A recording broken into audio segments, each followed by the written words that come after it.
Bismillahir Rahmanir Rahim. In the name of God, the most merciful, the most beneficent. Good afternoon, bonjour, assalamu alaikum, bakhair raghdai. Mr. Prime Minister, Madam Trudeau, Sophie, Mr. Speaker, members of the House, members of the Senate, distinguished guests, my parents, Ziauddin and Torpikai,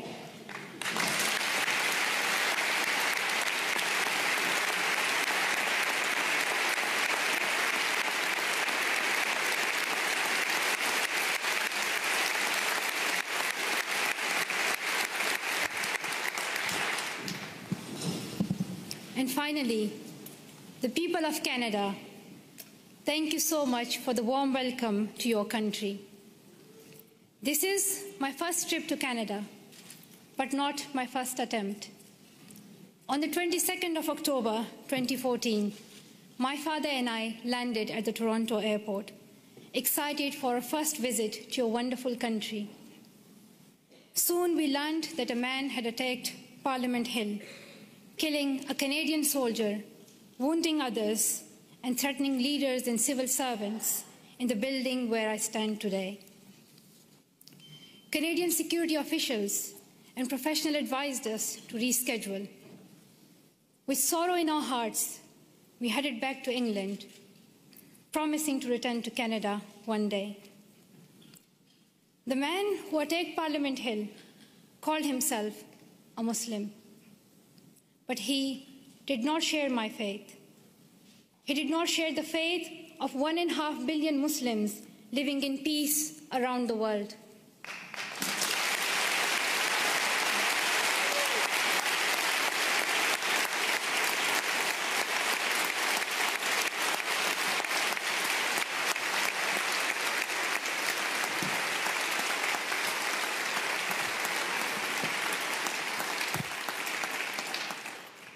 Sorry, the podium became too high, so I'm short-sighted. I couldn't read some of the words. So now I can read my speech. Back to my point that the man who attacked Parliament Hill called himself a Muslim, but he did not share my faith. He did not share the faith of 1.5 billion Muslims living in peace around the world. He did not share our Islam, a religion of learning, compassion, and mercy.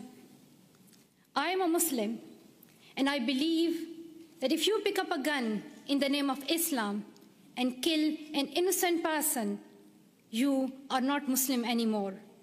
You and the person who attacked Parliament Hill and all these terrorists do not share my faith. Instead,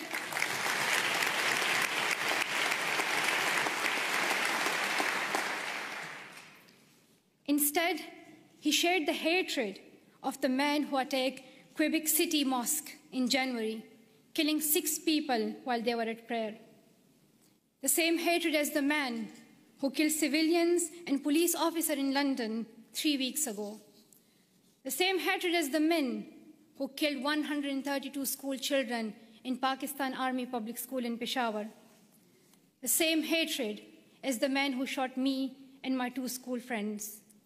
These men have tried to divide us and destroy our democracies, our freedom of religion, our right to go to school. But we and you refuse to be divided.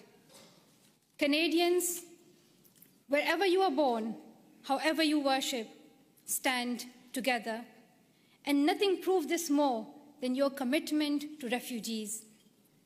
Around the world, we have heard about Canada's heroes.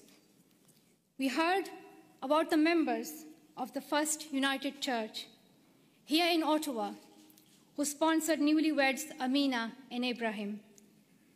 A few months later, the family had their first child, a little girl named Maria. The church decided to raise more money to bring Abraham's brother and family to Canada, so Maria could grow up with her cousins. We heard about Jorge Salazar in Vancouver, who came to Canada as a child refugee, fleeing violence in Colombia. As a young adult, he's working with today's children, immigrants, and refugees, helping them adopt with the new culture and country.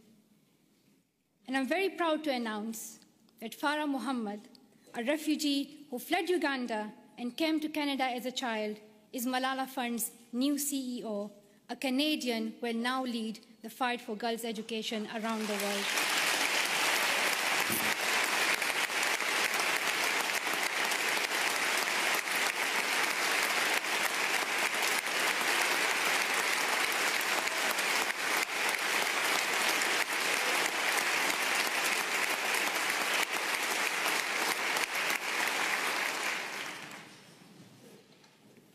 Many people from my own country of Pakistan have found a promised land in Canada, from Maria Topikai Wazir, a famous squash player, to my relatives here today. Like the refugees in Canada and all around the world, I have seen fear and experienced times when I did not know if I was safe or not. I remember how my mom used to put a ladder at the back of our house so that if anything happened, we could escape. I still remember that I would read a Quranic verse, Ayatul Kursi, every night to protect our family and as many people as I could. I felt fear when I went to school, thinking that someone would stop me and harm me. I would hide my books under my scarf. The sound of bombs would wake me up at night. Every morning I would hear the news that more innocent people have been killed. I saw men with big guns in the streets. There's more peace now in my home of Swat Valley, Pakistan. But families like mine, from Palestine to Venezuela, Somalia to Myanmar, Iraq to Congo, are forced to flee their homes because of violence.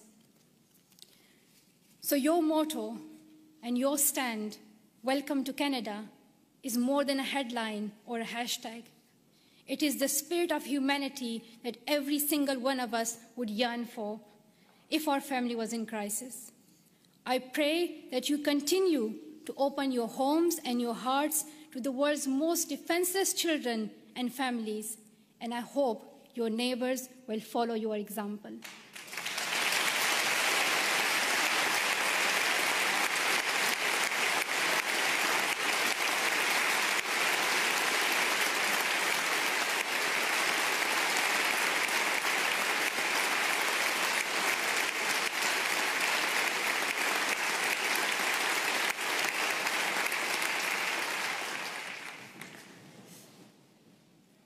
I'm humbled to accept honorary citizenship of your country. While I will always be a proud Pashtun and a proud citizen of Pakistan, I'm grateful to be an honorary member of your nation of heroes, though I still require a visa. But that's another discussion.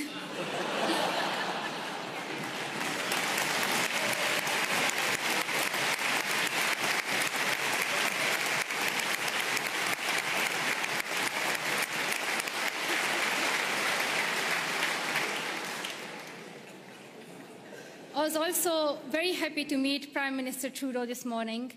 I'm amazed by his embrace of refugees, his commitment to appointing Canada's first gender-balanced cabinet, and his dedication to keeping women and girls at the center of your development strategy.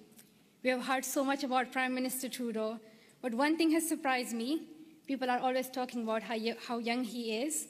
They say that he is the second youngest Prime Minister in Canadian history.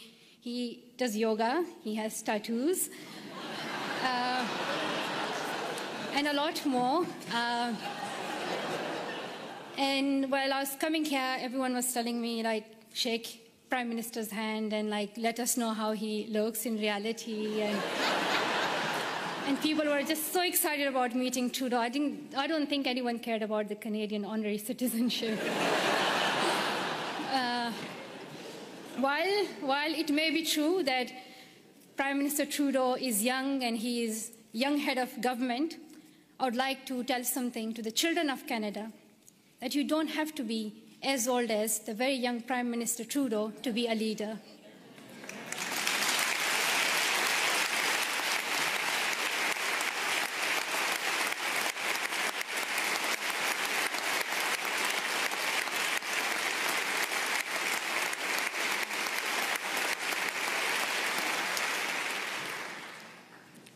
I'm like on still page 7, so there are like a lot left. So if you do the standing ovation again and again, you'll get tired. Just to let you know, there's a lot left. But I want to share my story that I want to tell the children of Canada that when I was little, I used to wait to be an adult to lead. But I have learned that even a child's voice can be heard across the world. And to the young women of Canada, I want to say, let's step forward, raise your voices, and the next time I visit, I hope to see more of you filling these seats.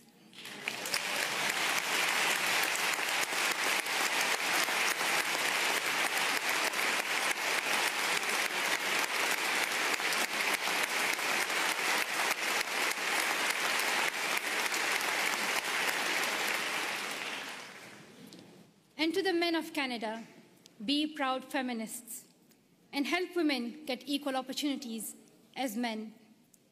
And to the leaders of Canada today in this room, though you may have different politics and policies and priorities, I know each one of you is trying to respond to some of our world's most pressing problems. I have traveled the world and met many people in many countries. I have first-hand experience and I've seen many problems that we are facing today: war, economic instability, climate change, and health crises. And I can tell you that the answer is girls. Secondary education can transform communities, countries, and our world. And here's what the statistics say. I'm saying it for those who still don't accept education as important. There are some, but I hope they will hear that if all girls went to school for 12 years, low and middle income countries could add $92 billion per year to their economies. Educated girls are less likely to marry young and contract HIV, and more likely to have healthy and educated children. The Brookings Institution called secondary education for girls as the most cost-effective and best investment against climate change. When a country gives all its children secondary education, they cut their risk of war in half. Education is vital for the security of the world because extremism grows alongside inequality. In places where people feel they have no opportunity, no voice, no hope. When women are educated, there are more jobs for everyone. When mothers can keep their children alive and send them to school, there is hope. But around the world, 130 million girls are out of school today. They may not have read the studies and they may not know the statistics, but they understand that education is the only path to a brighter future, and they are fighting to go to school. Last summer, on a trip to Kenya, I was introduced to the bravest girl I have ever met. At age 13, Rahma's family fled Somalia and came to Dadaab, the world's largest refugee camp. She had never been inside a classroom, but she worked hard to catch up, and in a few years, graduated primary school. At 18, Rahma was in secondary school when her parents decided to move back to Somalia. They promised she could continue her education. But when her family returned to Somalia, there were no schools for her to attend. Her father said her education was finished and that she would soon marry a man in his 50s, a man she did not know. Rahma remembered a friend from the refugee camp who had won a scholarship in a university in Canada. She borrowed a neighbor's internet and contacted him through Facebook. Over the internet, the university student in Canada sent her $70. At night, Rahma snuck out of her house, bought a bus ticket, and set out on an 8-day-long trip back to the refugee camp, the only place she knew she could go to school. Through the Sustainable Development Goals, our nations promised every girl she would go to school for 12 years. We promised that donor countries and developing countries would work together to make this dream a reality for the poorest girls in the world.